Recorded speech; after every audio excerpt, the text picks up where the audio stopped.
Hello, ഇന്ന് നമ്മുടെ വീട്ടിൽ കുറച്ച് തോട്ടങ്ങളാണ് നിങ്ങളെ ഞാൻ കാണിക്കാൻ പോകുന്നത്. ഇതൊന്നും നടുന്നത് ഞാനല്ല കേട്ടോ, അമ്മയാണേ. ഇതിൻ്റെ തന്നെ പല കളറുണ്ട് കേട്ടോ, വെള്ളയും പിങ്കും ആണ്. ഇത് ഡേയ്സി.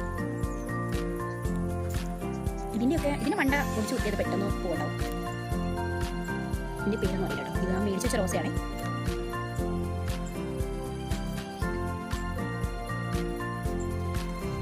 ഇതിൻ്റെയൊക്കെ ഉടമ ഞങ്ങളുടെ എൻ്റെ അമ്മ കേട്ടോ.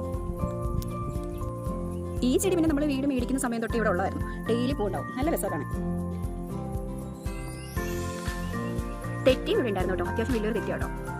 ഇന്നാണ് പൂവൊക്കെ വിരിയാൻ തുടങ്ങി, ഫുള്ള് മുട്ടായിരുന്നു. ഇത് വീടിൻ്റെ ഉള്ളിൽ നിൽക്കുന്നതാണ് നല്ല വലിയൊരു ഭംഗിയാണ്. ഇത് കൊങ്ങിണി. ഇതും ഇതുപോലെ തന്നെ നിറയെ പോകണ്ടോ, ദിവസം പോകട്ടോ. ഇത് റോഡ് സൈഡിലാണ് നിൽക്കുന്നത്, നല്ല ഭംഗിയാണ്. ഇടയ്ക്ക് നിറച്ചിങ്ങനെ നട്ടിട്ടെ.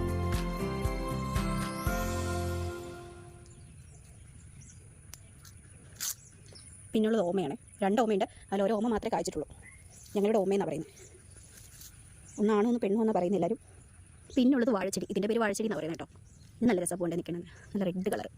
ഇതിൻ്റെ പേര് എനിക്ക് അറിയത്തില്ല, പക്ഷെ നല്ല ഭംഗിയായിട്ടാണ് കാണേ. ഇത് ഒരു സൈസ് ചീര. ഈ ചീരയ്ക്ക് ഇവിടെ പറയുന്നത് പപ്പട ചീര. നിങ്ങളുടെ നാട്ടിൽ എന്താ പറയുന്നതെന്ന് പറയണേ. ഞങ്ങൾ ഇതുവരെ ഇതൊന്നും പറിച്ചിട്ടില്ല. ഇതിൻ്റെ ഇല വലിയ രീതിയിലാണ് നിൽക്കുന്നത്. പിന്നെ ഉള്ളത് കാന്താരി മുളക്.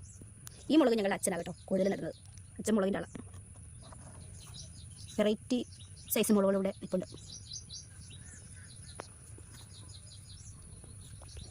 പിന്നെ ഇഞ്ചി. ഇതൊക്കെ നടുന്നത് ഞങ്ങളുടെ അച്ഛനാട്ടോ. ഈ ബക്കറ്റിൽ 2-3 റോസക്കം പൂത്തിട്ടുണ്ട്. പൊട്ടിക്കിളിച്ച് വരുന്നുണ്ട്. ഒരു ചെറിയ കരിവേപ്പിൻ തൈയുണ്ട്. എൻ്റെ ഹൈറ്റിലൊരു മാവ് വിളിച്ച് വരുന്നുണ്ട്.